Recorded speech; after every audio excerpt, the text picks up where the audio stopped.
एक छोटी सी बालिका अपने कबर्ड के अंदर जाकर ढूंढने लगी कि उसके पास कितना संचित धन है।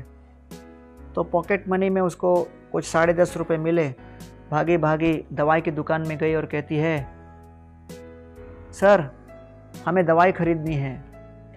तो दवाई की दुकान में जो खड़ा था उसने पूछा, हाँ बताइए कौन सी दवाई चाहिए।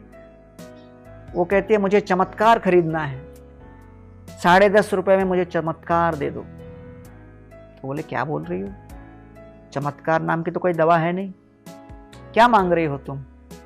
तो बालिका कहती है कि देखिए मेरे भाई की तबीयत बहुत ख़राब है, डॉक्टर कहते हैं कि उसके सर में कुछ बड़ा सा फोड़ा हो गया है और उसके कारण उसकी सर्जरी करनी है और सर्जरी के लिए पैसे नहीं। तो पिताजी ने कहा केवल एक चमत्कार इसको बचा सकता है, तो मैं चमत्कार खरीदने आई।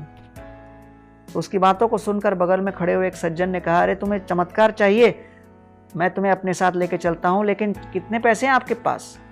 तो उसने कहा ये 10.5 रुपये हैं। सज्जन ने कहा, अरे बिल्कुल 10.5 रुपये में ही चमत्कार मिलता है, चलो मेरे साथ। उसे अपने घर लेके गए और जब उनके घर पे गए तो फिर उनके उस भाई को लेकर अस्पताल में जाकर ऑपरेशन कराया और ट्यूमर बाहर निकाला और लड़का बच गया।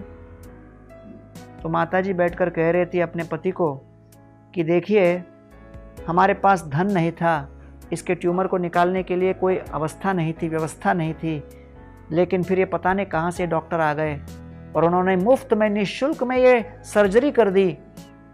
कितना बड़ा चमत्कार है, पता नहीं इसका क्या मूल्य होगा। तब नन्ही सी बालिका ने कहा, हाँ इस चमत्कार का मूल्य 10.5 रुपये है।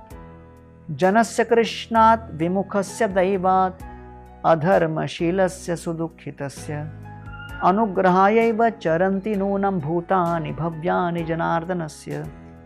इस जगत के युग, इस कलयुग में लोग हर प्रकार के इंद्र तृप्ति के कार्य में वशीभूत हैं। उनको इंद्र तृप्ति से भगवत भक्ति की ओर खींचना लगभग असंभव कार्य है।